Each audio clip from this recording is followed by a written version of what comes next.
ẹ jẹ́ kí n fún yín ní mas'ala kan qada alayhi ba'du mashayikhina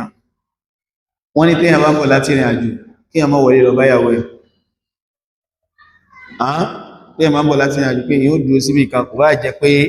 ṣọ́ọ̀bù kan lè yọrí èèyàn sùn bẹ̀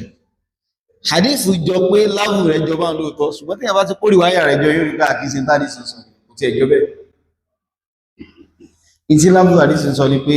kana nabiyyu sallallahu alaihi wasallam tánàbí bá ń bọ̀ láti ìrìn àjò alayhi salatu wassalam anábì máa ń kó yóò dúró síbì kan yóò wà ránṣẹ́ sáwọn ìyàwó ẹ̀ pé wọ́n ti yóò jẹ́ kí wọ́n mọ̀ kó ti dé kí wọ́n bá jánu wọn lójijì àmọ́ kí l'Ànábì sọ bẹ́ẹ̀ liman atala safar Imam Bukhari wá fi ṣe tẹ̀bú yìí ẹn tán ní kó ṣe lẹ́yìn ẹn tó ti pẹ́ nínú àjò ní o ń gbé UK o ń gbé US ó wá fẹ́ wá jábáyàwó ẹlẹ́ẹ̀kan náà àmọ́ ṣe bẹ́ẹ̀ ma dé bá lójijì ní ma ṣe bẹ́ẹ̀ now àṣìṣe ní ká sọ wípé kéèyàn mọ́ bàbá tí ń ṣe zìná ara kìí ṣe torí yẹn àbí pé àwọn sọ̀hábà kan wọ́n travel dé wọ́n báyàwó wọn tí ń ṣe zìná ìyẹn náà ìyẹn ọ̀tọ̀ in tó dáa jù bẹ́ẹ̀ lọ́wọ́ wọ́n sọ tẹ́yìn náà bá ti wo dáadáa rí pé ìyẹn kọ́ ni wọ́n sọ pé kéèyàn mọ́ bàbá tí ń ṣe zìná ìyẹn kọ́ kí ni ìtumọ̀ rẹ̀ tẹ́ ẹ̀ bá sí nílé àwọn ìyàwó yín wọ́n ti free gbogbo irun tí ń ṣe torí ẹ̀ àbùkù ní fún èèyàn ẹni tí ò mẹ̀tọ́ tó ní kí ìyàwó rẹ̀ ṣe wọn kó mọ́ wò bẹ̀ rárá kódà àdísì gẹ́gẹ́ mọ̀ pé kò sí dáadáa tó kó mọ́ sọ pé kódà bó ní nǹkan kan sọ ó sàsọ kankan náà ni ó rí tó náà sọ pé èèyàn gidi lélẹ́yìí pé ẹ̀kú kankan kún fún ìyàwó kó ṣe irun fún yín náà ẹ̀kú ká èmi ò rí ìrántí bí ó ṣe wò mí gbà ẹ̀rí rọ̀gbò bùkátà ní gbogbo ojú mi tó wòye no nínú crisis management nínú nìká oníkéèyàn mọ́ fọ ojú àtara níbi pé àwọn èèyàn múra tó bá ti sílé kò ní ṣe tó bẹ́ẹ̀ tó bá ti sílé yìí mọ̀ àbí gọ́ọ̀yà àtàwọn obìnrin system wọn yàtọ̀ sí tiwa o ní táwọn mọ́ rí bí pé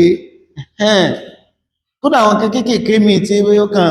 obìnrin bá ń gé ìkaná lójú èèyàn ó ní tó fẹ́ gbà bó bá ń ka tírà lọ́wọ́ tó rí tí ń gé ìkaná ó gbọ́dọ̀ make sure kó sọ kẹ́límọ̀ kan ó dẹ̀ dábẹ́ ṣe ń gé ẹ̀rùn ma bá ti ó ti sọ ti yọ zaka ẹ̀ ma bá ti ẹ lọ mo ti ẹ̀wà láìkì bí ẹṣin mọ́ ẹ̀yìn mọ́ mójútó ìkaná ti yọ zaka ti ẹ ma bá ti ẹ lọ nìyẹn ṣùgbọ́n pé èmi ò rí nǹkan kan tẹ bẹ́ẹ̀ sẹ́wọ́ mi ríran tí má ti wọlé láì bùkátà ni ò dá tó Ànábì wa ní sallallahu alaihi wasallam so àwọn ìyàwó wa lọ́gọ́rọ̀ gbàtà bá travel ẹni tó ti lọ Saudi fún oṣù méjì ọdún kan ọdún méjì ó lè ti ṣe lé jákujàku tó ò bá sílé kò sí problem obìnrin ní tí ọkọ rẹ̀ bá sílé ó lè mọ́ flush toilet tí omi wà ó lè mọ́ flush gbogbo diaper ọmọ lè wà yóò ní òun irun sọ́tọ̀